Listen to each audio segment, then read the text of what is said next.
thank you very much for staying to the end of this. I know I'm what's between you and a party. I'm going to try to make it an entertaining hour by telling you some creepy things. So I am sometimes known as Dr. Creepy because I wrote a book called Techno Creep. And in it, I identified lots of things that were creepy. One of them, of course, is passwords. And we all know that passwords are vital. But they didn't used to be vital. There was a time, in fact, when our passwords were very different from the way they are now. So one of the possibilities to have for a password is to just own the computer. So if you have physical, I'm having a physical problem here. Okay, I guess I'm supposed to tell you what you're going to learn. You're going to learn why biometrics are about to become very important if you didn't know that already. You're going to know how it's going to have some subtle consequences. So what I like to do is think about the what ifs, how things that might happen and might play out. You're going to hear about some creepy biometric ideas that made my skin crawl. I'll try to get you ready for the biometric revolution. And we have to start by saying, what are biometrics the solution to?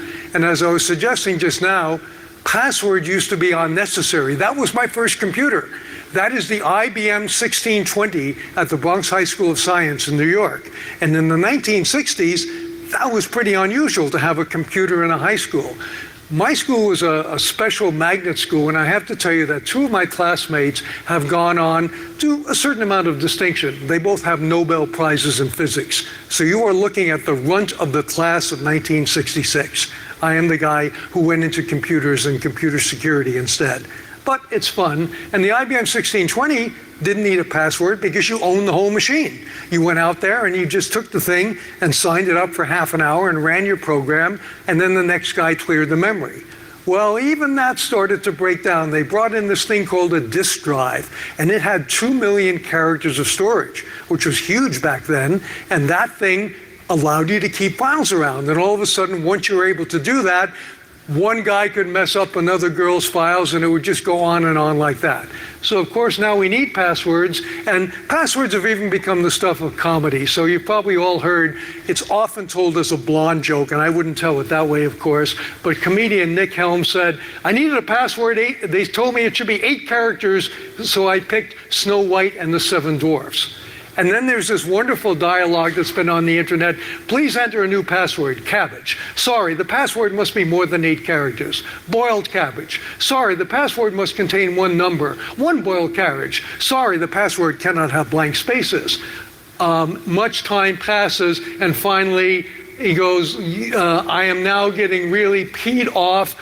50 effing boiled cabbages shoved up your bleep, bleep, bleep if you don't give me access immediately. And of course, the punchline is, sorry, that password is in use already.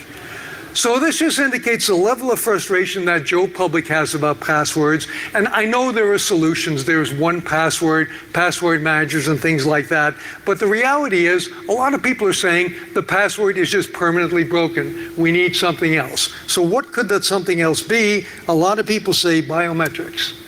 Okay, there are cartoons about it too. So XKCD, which if you're not familiar with it, you should be, has a couple of things there about passwords. I'll just let you have a look at them. You know, one of them, my favorite, is this laptop's encrypted. Let's build a multi-million-dollar cluster to crack it.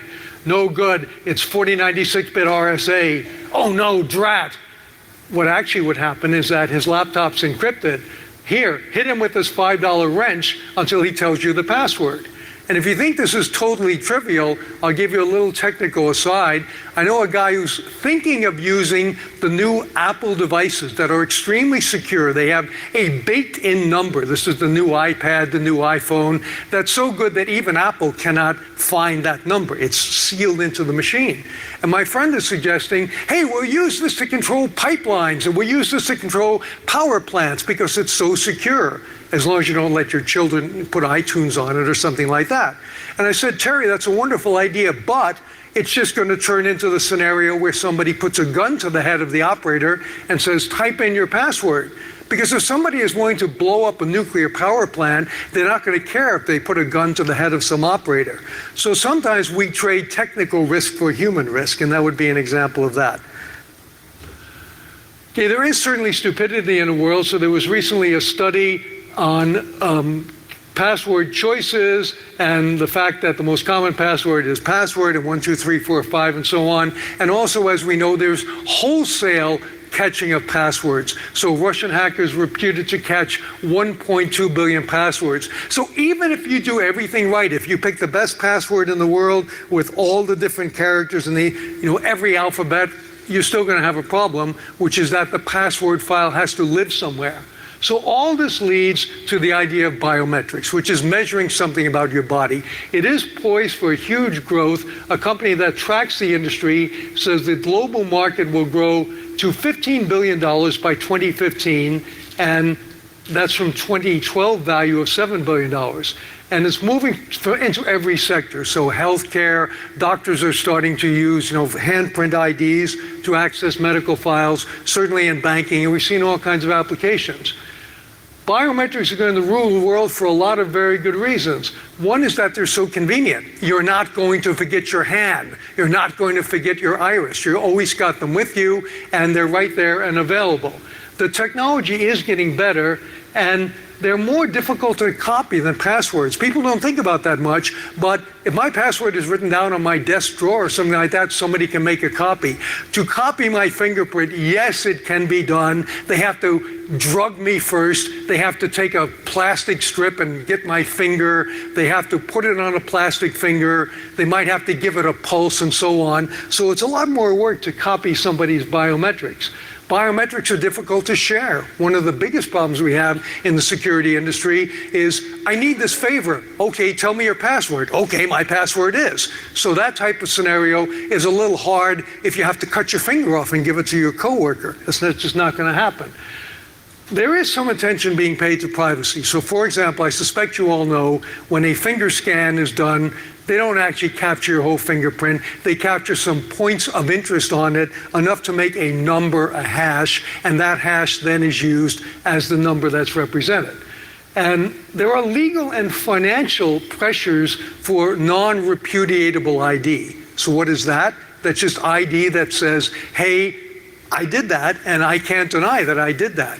In the United States in October, a new policy will come into place with credit cards. And I know because I made a purchase at the wonderful bookstore here today, and I said to Doug, the guy who runs it, where's your chip and pin reader? I'm from Canada. We've been using chip and pin for a long time, even though we know that it's somewhat broken and has its problems.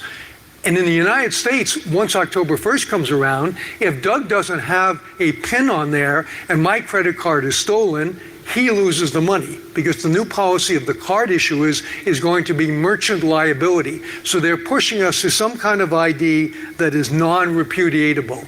We had a very famous case in Canada, you may have heard. A guy bought a car in Toronto, $88,000. So he had a pretty heavy credit card to do that. He'd be very welcome here in Las Vegas. And what happened was he denied it. And the bank, the Canadian Imperial Bank of Commerce, said, your PIN number was entered. You must have done it. And he said, nah, I didn't do it. I didn't do it. And so bottom line, I actually do some journalism, so I worked that story, and I called the bank, and they said, we can't really discuss this case, but we know this man, and we know some things about him. So maybe it's not the simple story that we were thinking, where somebody's PIN number was entered by a fraudster and he's now out $88,000 plus interest that was growing every month. Well, I just got word last week that this gentleman has been arrested in Brazil, so apparently he does have some larcenous tendencies. Biometrics are going to creep people out. As I said, I spend a lot of time worrying about how things can be creepy, and it's just so you can't change your fingerprint. You can't change your retinal scan. It's an intrinsic part of you. The Snowden revelations have sensitized everybody to the fact that lots of government agencies, private companies, and so on are making extensive use of tracking us. And isn't it much worse if they can track us flawlessly, if they can actually know that you are you because of your biometric information? There's a wonderful yarn about Target knowing that a teen girl is pregnant before her dad, and you can look that one up if you want to. But what's even more scary is there are an awful lot of companies out there doing predictive analytics. Piece in the Wall Street Journal this week about how Apple and Google are racing to tell you what you want before you even know you want it. How many of you know about the Amazon Echo? Hands up for Echo. Echo is like Siri. It's a personal assistant that you put in your living room, and you can ask it questions. You can go, Alexa, what year did the American Civil War begin? And it will look it up. Alexa, where is there a good pizza parlor that's still open? But the other thing, it's been pointed out, it has 9 always-on microphones just sitting in there waiting for the wake-up word. Well, just hypothetically, if the NSA wanted to bug every home in America and didn't have the budget to do that, some people have suggested they would send in this device, and it would use voice recognition maybe to figure out who in the family is asking the questions, and it could be pretty scary. Okay, a lot of tracking is being done, as you know, by sites like Facebook. There's a real-time auction. If you look at a watch, say on Amazon, and you go on Facebook, you are sold in real time on a system called FBX for the right to present an ad to you. So people just generally have this idea. And one of the creepier ones is Mondelez International, which makes Chips Ahoy, Oreo cookies, things like that, are actually introducing smart shelves. These will be shelves with sensors, and as you walk along, they will figure out your gender, your approximate age, your body mass index, and decide whether you should be served up with a coupon, maybe 2 for 1 on Oreos today. So there's an awful lot of tracking, and people are getting creeped out by that. So very brief history of biometrics, which I am not going to go through. There's as you know, these slides I'm sure are made available, and there's also a white paper in which I've pointed it all out. But pretty important ones is that it goes back 31,000 years because there were some cave paintings found somewhere, and the author had pride of authorship. So he put his handprint on there, or her handprint, to show that, in fact, that was the author of the cave painting. Where it gets really interesting, of course, is fingerprints and the fact that the FBI developed in the 1990s their automated fingerprint analysis. So that probably was the landmark in biometrics. The other thing was the TV show CSI. So I got to interview Anthony Zucker, the creator of CSI. I said, is all that stuff that you do on television scientifically accurate? And he said, Tom, everything we show is scientifically true, but we speed it up for television. Okay, well, the FBI speeded things up for television too by automating fingerprint ID. Face recognition was tested at the Super Bowl in Tampa by a US government agency, and machine-readable travel documents are becoming the norm. So there is no question that biometrics is a happening kind of thing. Okay, I am having a slate there. Okay, this is an interesting piece of technology. If you are not a US citizen or a Canadian, for example, because the US loves Canada, you will be subjected to something called the US Visit Program.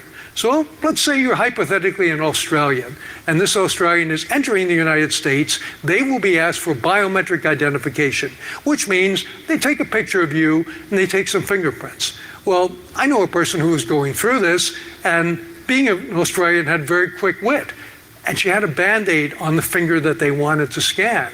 So of course she said, what should I do? And the woman said, take off the Band-Aid. And she said, oh, it might bleed. Oh no, don't bleed on my equipment. No, that's a hazmat situation. Don't do that. Well, what should I do? Well, give us another finger. Now what did the Australian say? Will this finger do? Middle finger. To which the US government representative agent said, as long as you give us the same finger when you leave the United States.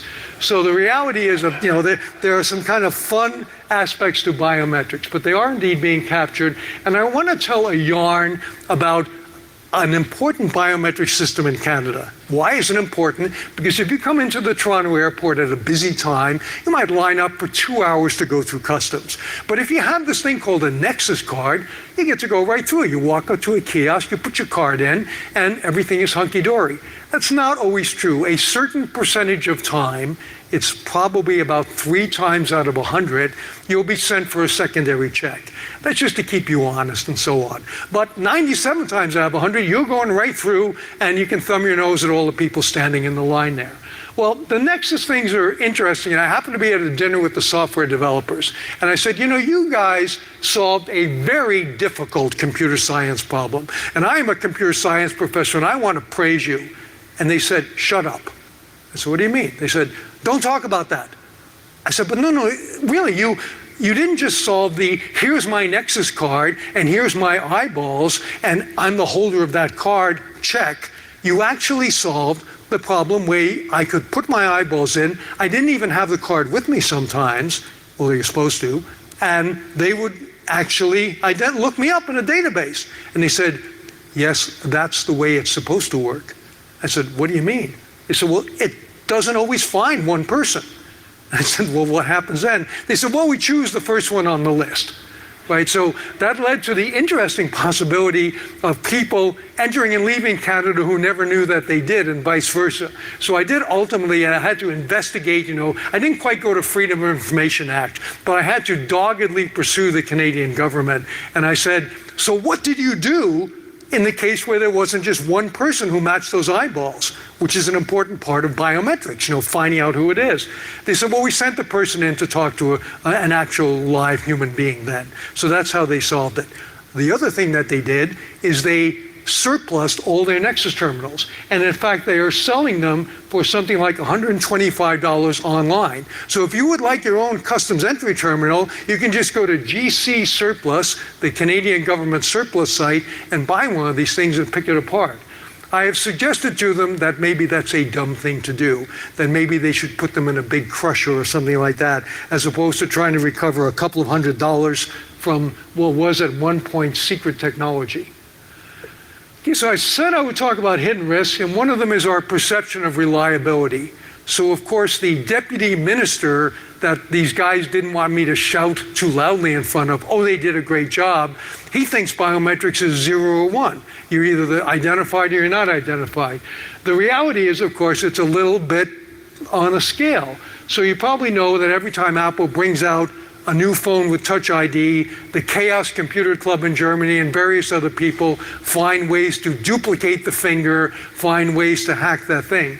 But the guy who does that, and this is one of his articles here, goes, why I hacked Touch ID again. This is when the new iPhone 5S came out, and I still think it's awesome.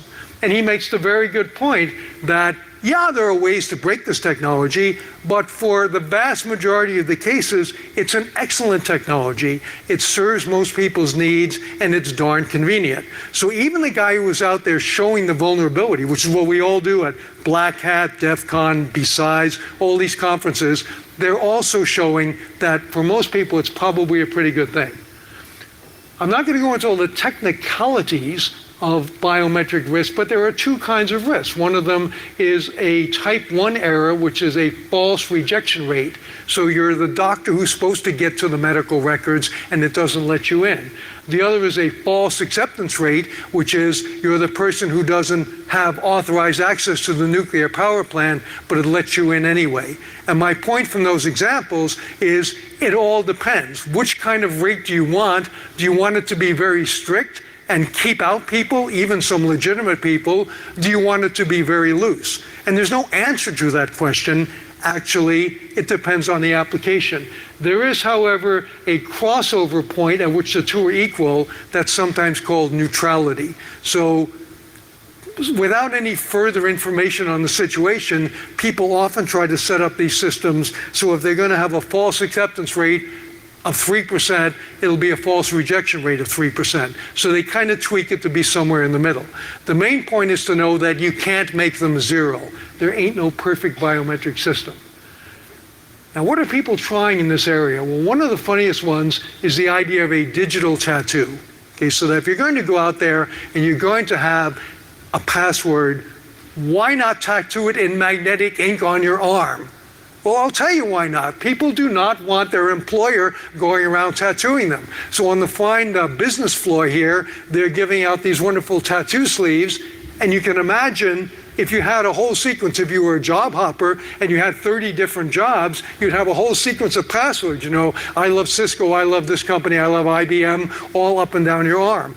So the whole idea that you have a magnetic ink tattoo seems to me to be the kind of thing that you really want to treat as a last resort.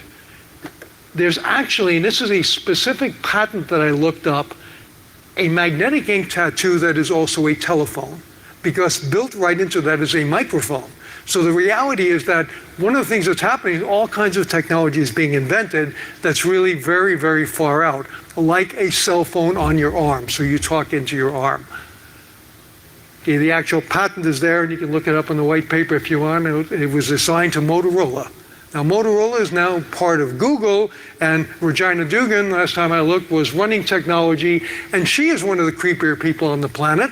And the reason is, she suggested we should take password pills. So every day you would swallow a pill, it would broadcast radio waves from your digestive tract, it would come out the other end tomorrow, and that would be your password. And of course, that's dumb thinking, because how do I steal your password now? Well, you know, I go through your desk drawer looking to see if you wrote it down backwards, then I maybe torture you with a hammer. Now all I have to do is break into your drawer, grab tomorrow's pill, take it, and I'm you. So my point is that a lot of these things are not thought through. They're cute ideas and they're wonderful, but people haven't really thought through how they would actually work in reality. And in fact, there's some great work at the Polytechnic University of Madrid to identify us by how we smell. Okay, so everybody has a unique body odor. They're up to around an 80% reliability for this thing, where in fact they can find you by your body odor. But you know, what if you've just gone on a jog or something like that? Your body odor is going to change. So all of these things are worth talking about and worth thinking about. Whether they will be accepted is kind of questionable. There's a company in Canada called NIMI that thinks that your heart rate is your next password. So I know when we all go to work every day, our heart skips a beat at the joy of logging onto our computers, and now they will record the way your heart skips a beat. So your electrocardiogram is a possible digital signature, as are many other bodily functions. Okay, so if it's not your electrocardiogram, maybe your electroencephalogram. There are now consumer devices by companies like NeuroSky and Emotive that read your EEG. So the day may come when you think your password.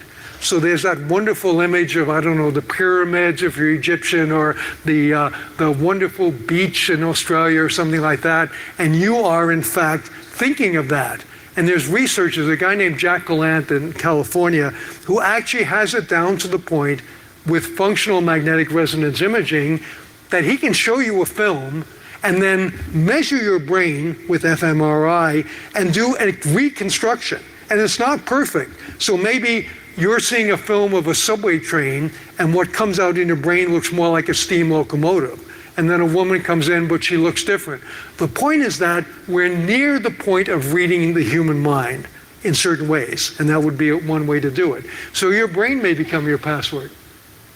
Now, to research all of this, and that's my book, Techno Creep, I basically have this premise that people have an uneasy feeling about this. And I actually worked out, because I'm a professor and I had to have a chart, I worked out some dimensions of creepiness.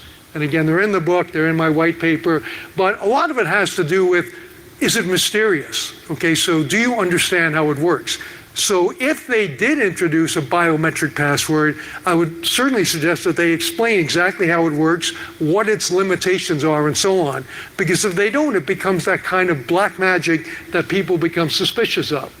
I don't know if any of you remember Girls Around Me, but that was a really creepy app that unified check-ins on Foursquare with Facebook profiles. So you'd walk into a bar, you would push a button, you would see 5 girls there, it was only about girls, and the profiles on Facebook, if they were public, came up.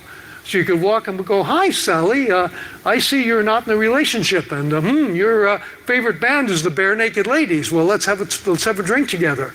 And this was called Taking Creepy to a New Level by the New York Times reporter, Nick Bilton. And the reality is it did take creepy to a new level, and it got kind of shut down pretty quickly. Foursquare cut their data feed, so they weren't able to use it. One of my points about that, though, is that their name was creepy. Girls Around Me just sounds awful. If it was like New Friend Finder or something like that, the naming of the technology may be germane. I have an example in the book called Boyfriend Tracker, which you can put on somebody's phone, and it sends all their messages, turns on the microphone on their phone, and it's being used by girls in Brazil to track their boyfriends. Well, if you called it something like, "I left my phone in the taxi tracker," that would be an entirely different thing. So some of the dimensions that I've thought about here are, they sound pretty silly, the name of the technology, except that's what people think about. So if you're ever in the position where you're trying to bring in technology, call it Twitter or something like that. Call it something that sounds nice and pretty and not offensive. I want to take you on a little bit of a trip here. That's a very famous photograph. It was taken April 19, 2013. It's Shokar Tsarnaev, the now convicted Boston Marathon bomber, cowering under a tarp. Okay, and so he was giving off a biometric heat signature there. He was actually detected by a thermal imaging camera flown in a helicopter. So I got that photo from the Massachusetts State Police, and the camera that they took it with was a very high quality camera. But guess what? FLIR, which makes cameras, has brought out a back for the iPhone with a price of $349 that could do the same thing. Now, why do we care about this? Because a lot of technologies are moving to be widely available, like thermal imaging. And here's the security aspect. People have already started using the FLIR back to capture the PIN numbers on keypads. If a keypad is made of rubber or plastic, not metal, there is enough heat left in it that you can actually see the last PIN number that was typed in. So there's a great video on YouTube where somebody follows a woman into a Target store, just snaps a picture of the keyboard, and then he knows her PIN number. Now, of course, then he has to steal her card or something, but that's details.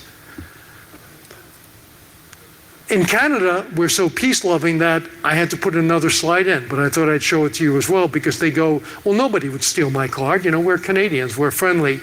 Well, what if you have a 8-year-old latchkey child who comes home every day, and you have your door locked with one of these locks? Well, guess what? The thermal imaging camera can rat you out there. Now, this is a project one of my colleagues did at the University of Calgary, where he flew with this thermal camera, and our houses are giving off biometrics too. They're giving off the heat that they send out, and he codes your house based on how much energy you're wasting. And I said, Jeffrey, you've put this up on a public web page. Did it ever occur to you that it might be misused? He said, no, it's for homeowners to look at their houses. I said, Jeffrey, what if there was an eco-terrorist group and they wanted to find the energy wasters and picket their houses? Or maybe there's a police organization that wants to look for houses that emit a lot of energy. He said, well, we have a solution to that. If somebody's worried about their information getting out, we omit their house and we put up privacy concerns. And we just omit it. I said, Jeffrey, that's a bit like saying, here's what my basement looks like. This is a real marijuana grow-up, RCMP photo from Maple Creek, British Columbia. In other words, you're giving out that information. And in the book, I quoted him saying, I asked him how many people have asked for privacy, and he said, oh, nobody's asked for it. And there's a very good reason. Okay, there's a little bit of an interesting legal twist I'll just quickly tell you about. There was a great case in the United States Supreme Court in 2001, the case Kylo versus United States. This guy was busted with a grow-up, so again, he was emitting heat. The police used a thermal imaging camera. His very smart defense lawyer said, hey, that's an illegal search under the Fourth Amendment. And the cop said, no, we just use this camera. You can only use technology that's commonly available. You can use a regular Kodak camera, you can use binoculars, but you can't use this $60,000 thing. Well, think about it. Now the $60,000 thing is $349. So if this case went back up to the Supreme Court, they ruled in favor of the guy. He was acquitted. It would have gone the other way. They would have actually convicted him, I think.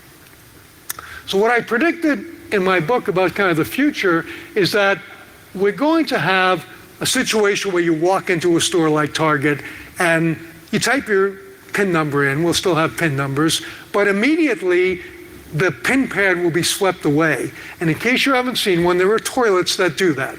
I always wanted to show a toilet seat at a major conference. This is a special toilet seat where you get a fresh one every time. So why would they take the PIN pad away? Because they can now analyze your DNA, not in real time, but nearly real time, using a system called Touch DNA. So there actually is a system that's available, and the small amount of data that you left on that PIN pad, that biometric data of yours, could be used to get your DNA. And what does that say? Well, it says what diseases you're prone to, what your heredity, your ancestry. It also says things about your blood relations. So your siblings, your mother, your father. So I predict you'll come into Target a week later, and up on the screen you'll see a display that says, did you know that you're pre-diabetic? Here's a 30% off coupon on our special pre-diabetic diet for you. Do we want that? Do we really want Target to have our DNA? I'm suggesting no. I'm not a lawyer. Disclaimer, I'm not a lawyer. I don't think there would be anything preventing them from doing that. They'd probably have to put up a sign that says, when you use this, we're collecting your DNA. But, go watch in Target or Walmart. How many people would even read that sign? How many people would understand it? How many people would care? You would, because you're here and you're technologically savvy, so you need to help explain it to people, what it means. And so the reality is, access to your DNA is going to provide all kinds of information about you, and there's even another level, which is called epigenetics. So your DNA isn't totally fixed. Your DNA can be methylated, and other transformations can occur based on the environment. And all of this can be measured just from a few skin cells. If you think I'm making this up, Madonna has a staff member who goes around every time she drinks from a water glass and either takes it away or cleans it, sterilizes it, so that nobody has Madonna's baby without her authorization. Okay, should you care about your DNA getting out there? Well, this is a wonderful set of examples. One of them is the Who's Your Daddy truck, which cruises around the streets of New York. A guy named Jared set up a mobile DNA testing service. And he's actually now got a reality TV show called Tales of the Swab. And he basically goes out there and he shares stories from his DNA truck. So if you ever wondered who your daddy was, that's a very simple way to do it. There's also a great case of a young man who found out he was fathered by sperm donation. Now, I won't ask if you put yourself through college doing that, but if you did, you were probably told it's totally anonymous. Well, guess what? This kid found his father without the father ever giving up his DNA, just by using his own DNA and some circumstantial evidence where the father went to school and so on. And of course, you could have a lot of kids coming out there asking you to help. In a chapter in the book, I write about sperm donation. I think the record is 589 children from the same father. And they actually have a club, and they go on picnics together. And it looks really weird because they all look alike, hundreds of kids who look alike. Hidden risk number 3, biometric data is irreversible. Once you give it out, you ain't going to get it back. Even a small sample of your DNA is a possibility that they can grab all the information. And the legal protection of this is very variable. As you might expect, California had the first sort of DNA storage law, but it varies quite a bit. So the way I like to explain it, if it's dynamite for a company to have your credit card number because they might in fact be sued because they lost your credit card number, think of what would happen if they had your DNA. Okay, if a company collects your DNA, they're really dealing with nuclear fuel there because it could expose them to huge risks. Okay, the newest vulnerability is your face. We all know facial recognition is getting really good. Google has it to within a few tenths of a % of human ability. In fact, I think in some cases better than humans. And Alexandra Acquisti did a great experiment at Carnegie Mellon. He took people's dating site photos and he matched them up with their Facebook profiles. So, when people go on dating sites, they don't put their real name up. They become Sexy Babe 235 or Hung Guy 404 or something like that. And then if they like you, they tell you their real name. Well, in a significant number of cases, just using PitPat, which is a facial recognition program, Alessandro could figure out who Sexy Babe 235 really was. So your face is a vulnerability, and there's even an app called NameTag that looks up that stranger sitting next to you in the bar, and right now the only database it has is the National Register of Sex Offenders, which is interesting. But if it ever got all of Facebook and all of those tagged photos on Facebook, you'd have a world where you hold a phone up to somebody and you instantly know all about them. And that's probably coming. Even how we walk is being studied. If you think about 9/11, you probably know that there were cameras in the airports, like in Logan Airport in Boston. And what happened? They immediately started analyzing that footage to see if they could find terrorist behavior. Do they walk a certain way? So I never talked about it until The Economist wrote about it in October 2008. but at the Aberdeen Proving Ground in Maryland, the U.S. Army has a whole gate analysis project. And there's a terrorist walk. And I won't show it to you because if you do it in the airport, you're going to be in a lot of trouble. Hidden risk number 4, our biometrics can be grabbed without our consent. The whole idea of the touch DNA is one example, but you walk out on the street, your face is in the public, your gait is public, your speech. There's a company called IntelliStreets that has street lamps that watch you and that analyze you, and that they also play music and do things like that. Okay, in fact, there they are. Those are the IntelliStreet street lights, which are creeping out, and there is an array of surveillance cameras being installed in the BART system in San Francisco. So the hardware is moving pretty quickly to grab this data. The question is, what do we do on the back end? Okay, at DEF CON a few years ago, a few guys presented, and they were great young presenters, on how this system that U.S. Homeland Security thought would be really good actually would be really bad. It attempted to find terrorists by physiological parameters, heart rate, sweating, and so on. And what happened is Semyon Rechnikov stood up and presented while his partner ran around the room 3 times, nearly killed him. And at the end of it, they took his heart rate, and of course he would have shown up as being highly suspicious. So the point is that biometrics can lead to wrong conclusions. Okay, there is a company, I won't tell you a lot about them, but they're called Photon X, and they can do things like read your fingerprints at a distance of 5 feet.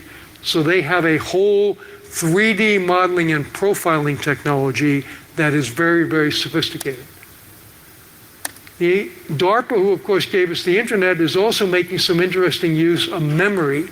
They had a project which, to put it bluntly, had to do with implanting false memories. Okay, so they were studying how narrative is used, and there is actually research with rats that say you can give the rat a false memory. There are rats that are afraid to walk across a certain metal plate in the floor, even though they never had a shock from it, because they inherited the fear from their grandfathers.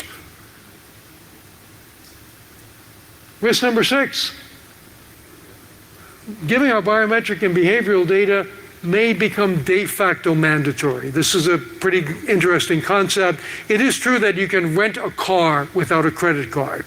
Go and try to do that. Okay, you have to bring a wad of cash and your mother's birth certificate and a whole bunch of other stuff. So you need a credit card to rent a car.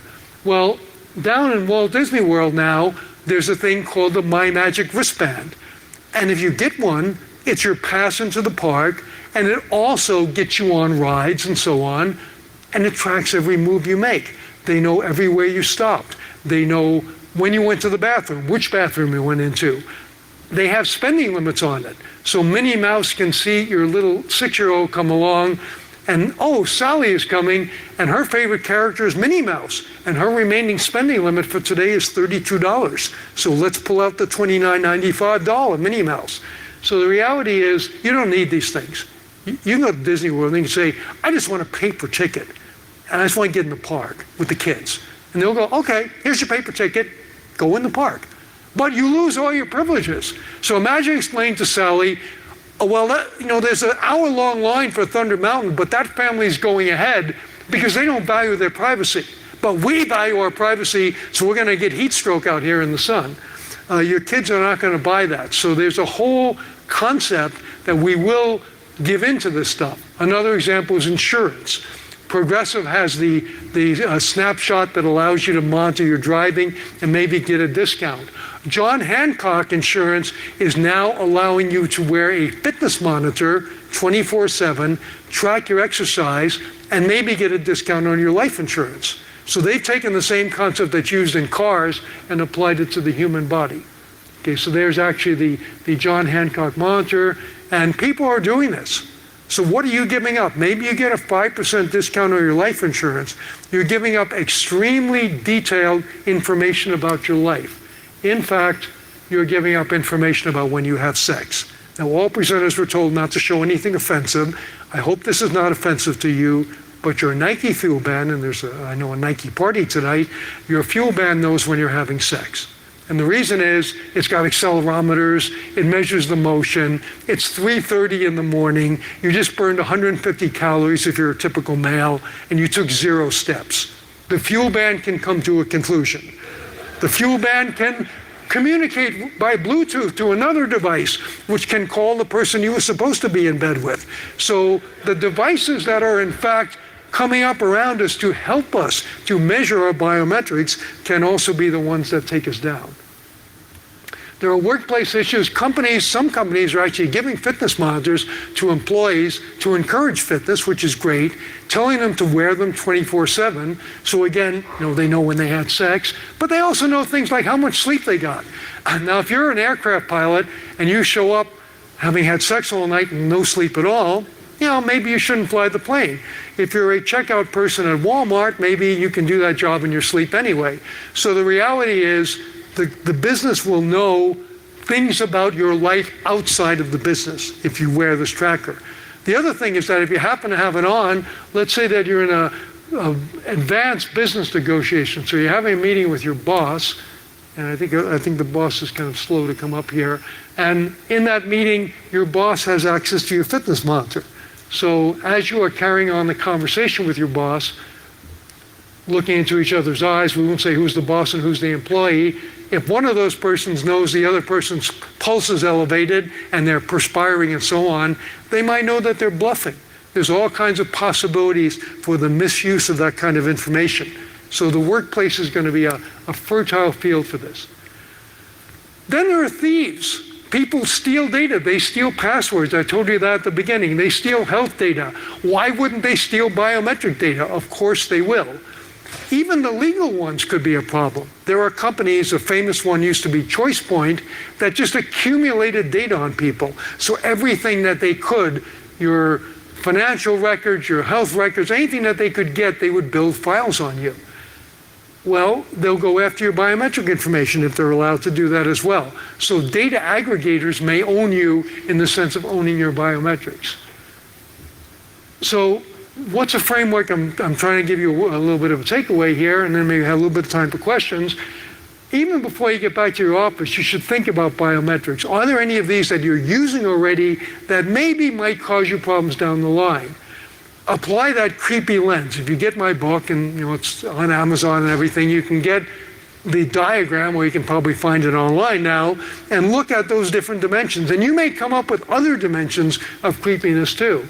And think about alternatives. So with that fitness tracking thing, an alternative would be a sign-in sheet at the company gym, right? So if the company provides, like Google, an on-premises gym, you don't have to know exactly how somebody worked out. You just know they went to the gym for an hour. And if they didn't work out well, that's kind of not that important. So maybe there's pretty good data that's maybe not as invasive. Longer term applications, think about your data retention policies. So we often see, for example, videotapes that are kept forever, video surveillance. Good practice, I'm told, is if you haven't needed them in 7 days, you probably should get rid of them. They are a liability, not an asset. Consider whether some data should be de-identified. So if you're collecting certain biometric data, you might want to de-identify it. But I can tell you that there are de-anonymizing techniques that can counteract some de-identification. And look at every technology through this creepy lens. So if you go out and buy something, think about the fact that it can be used against you. So again, thank you very much. If we have a little bit of time for questions, I would be happy to take any questions. Thank you.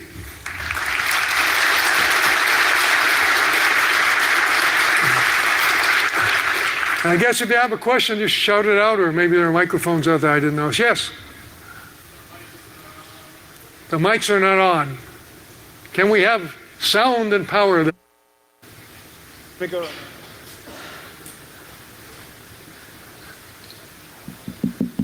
All right, this one seems to work. Excellent. Thank you very much for this. One of the things I work in policy, which means I talk to people who make laws all the day about stuff like this. And one of the things I tend to talk about is spoofability. And I'm wondering if you could talk a little bit about that. Like, for example, two things that you didn't talk about, vocal pattern analysis, sort of speech recognition stuff, and vein patterns in your hand. Those are two things that I've heard people say are still extremely challenging to spoof or steal or reproduce, whereas we see like Mark Rogers, with the YouTube video showing you how easy it is to reproduce a fingerprint. Yes. And facial stuff replaying, and you have like, there was I think PayPal or someone is going to allow you to, or Visa or someone is going to allow you to pay for stuff by taking a selfie and blinking one eye or something as a challenge. And I was wondering what any thoughts about spoofability? Excellent question. You probably noticed my voice has changed from the beginning to now.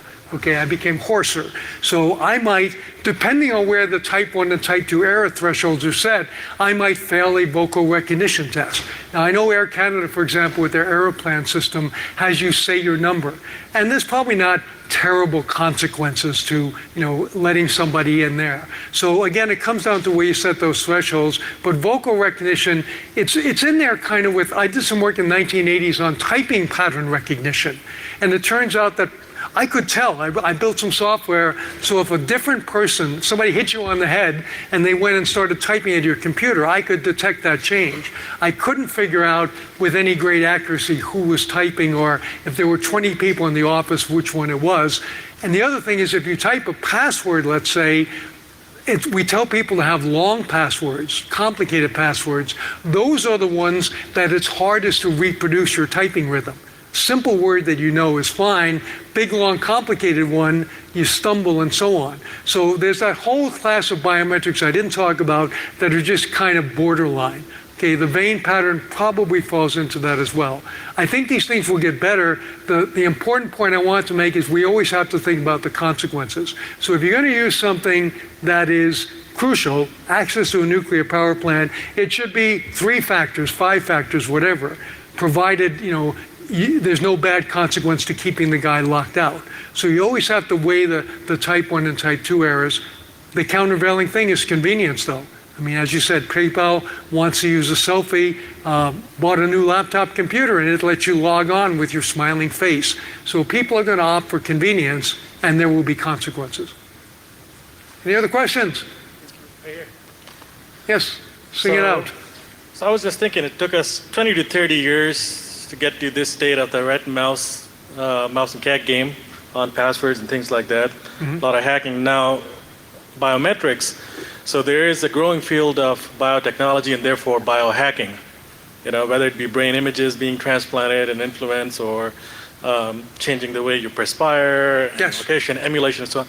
So can you speak a little bit about what is happening in terms of biohacking that'll eventually be able to emulate one human being like another, and also break whatever these technology, which we call hashes, but it's really us here, right? At the end of the That's day. a wonderful question, because there's going to be a biohacking village at DEF CON for the first time. If you haven't been to DEF CON, there's a lock-picking village, right? We can learn to pick locks. There's a Wi-Fi hacking village. For the first time this year, there's a biohacking village. And I kind of helped with the people who started. I didn't do a lot of the work, but it was inspired by the fact that I saw a guy speak at the Hackers on Planet Earth conference in New York. He was like a 20-year-old graduate student, and I realized the same thing that happened in the 1980s when computers went from costing $5 million to $500 is happening with biotechnology, because a lot of university labs and drug company labs are selling their old gear off on eBay. So I asked this kid from McGill, how did you get the equipment to do DNA synthesis and make a new organism? He said, I bought it on eBay for $300. So as that technology moves, we're going to see exactly the same thing that we saw with computer hacking. And I said to this fellow, don't you worry, something bad will happen. He said, oh, no, I'm very ethical. I said, you're ethical and you also weigh about 94 pounds. Someone could pick you up and carry you away and torture you and make you do bad things with your knowledge. So it's pretty well unregulated. If we do bio research at a university, there's 14 different forms to fill out and a safety officer. If we do it in our basement, not so much. So to answer your question, there is certainly the possibility that somebody will find a way to grow a finger that has a certain fingerprint, or to spoof the DNA testing. There's, as you know here at Black Hat, spoofing satellites. If you can spoof a satellite electronically, very soon we'll be able to do the same thing in biology. And to follow Ray Kurzweil's lead, things are going to go exponentially. So we say now, yeah, well, that's pretty far-fetched. Well, 2 years from now, it's less far-fetched, and 3 years from now, it's happening. So everything you said is true. I think we need to worry about biohacking. Is there a question there? Yes, please. We're well into our second decade of parents doing neonatal testing, neonatal DNA testing for children. So those kids are starting to reach age of majority and the consent situation changes radically. Can you speak about what we can expect coming up on that? I had an epiphany while I was researching the book, which is that when we were all born, they took some blood from our heel and they tested that for certain inborn errors of metabolism like PKU. We can look this up if you're not familiar with it. And if they catch that soon after a baby is born, they can administer drugs to correct it. But it occurred to me that all over the place, there are samples of our blood, which is basically our DNA. They can get DNA from the pharaohs, mummies. Why can't they get it from that? And then I looked into that more, and there actually have been lawsuits in Texas notably, where whole treasure troves of DNA records or blood, they're called heel stick records, have been destroyed by court order because people are concerned about their children's privacy being invaded. To separate the Canadian side from the American side, there was a survey in Canada that said, do you consider it creepy that we might have your blood sample, your child's blood sample? And Canadians said, as long as you don't misuse it, that's fine. So the Canadians came down on the side of, yeah, go ahead. The Americans came down on the side of, we're going to sue you. We're going to take you to court. Now, did you have a more specific question there? Or? Not really. It's interesting you mentioned PKU. I was, back when I was a reporter covering this stuff instead of a security practitioner covering this stuff, I talked to a legislator who had been a nurse and was very concerned about getting all children in the state in which I live tested for PKU, at birth, because, she had some very specific benefits to that, obviously, and she had not at all considered the privacy implications. And I know that there was no mechanism. I said, will there be a mechanism at age 18 where they can pull their records? And she looked at me like I'd fallen out of the moon. So I was just curious, that's been a bit. So I'm curious as to whether we've evolved any thinking at the legislative level that's worth talking about on that front. Yeah, and the answer is it's going to be a policy, and I guess in the U.S. there'll be 51 policies, right? One for each state and a federal one as well. And, it's one of the advantages we have in Canada that we do tend to have unified policies. Frankly, we normally copy yours on a lot of things. But I think this is something we did have a big controversy with the Huntington's Society of Canada. And I take them to task in the book because they ran commercials that said, getting tested puts you at risk. And you have to understand, Huntington's is a disease that if you have the genetics for it, you will get it. And you will get it probably by the age of 35, and you will die a slow death, and it's incurable. So there's ethical questions about, should you tell a 10-year-old child you're going to die that way? No, maybe not, because it might be fixed by then. The other possibility is, does the testing actually put you at risk? We don't have a genetic non-discrimination act in Canada. You do. You have GINA in the US. And so the society was pushing for that. And we should have that law. My quarrel with them is that getting tested doesn't put you at risk.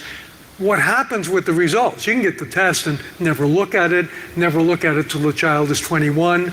But you certainly don't want to share it with anybody. And you certainly don't want to share it with the government.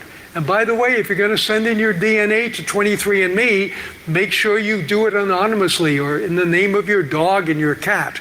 And we did that, and we got confused in the family about which pet was which person, which was pretty funny. We had some funny, hysterical, actually, genetic testing results. But if you give away your DNA, I would never give away my DNA in a way that was tagged.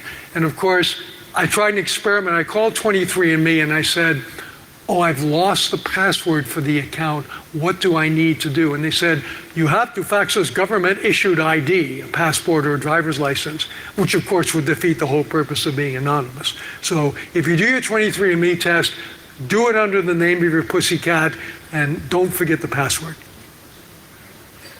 Any more questions? Discussion? Rants? How many of you going to DEF CON? You should go to DEF CON. DEF CON's very entertaining. Who went to B-Sides? Yeah, cool. I'm going to do that. I've missed that one. I've done RSA, I've done DEF CON, I've done this, and B-Sides is on my list in the future. On that happy note, I just saw a sign that we have 5 minutes left, which means I'm giving you back 5 minutes of your life, and that gets you to the party on time. Thank you so much for coming out tonight. Please consider getting my book. I was tickled to find that it's now being sold on Walmart.com. That happens to be the cheapest place to get it. And I figured, well, I must have really arrived at the selling my book in Walmart. So thank you very much.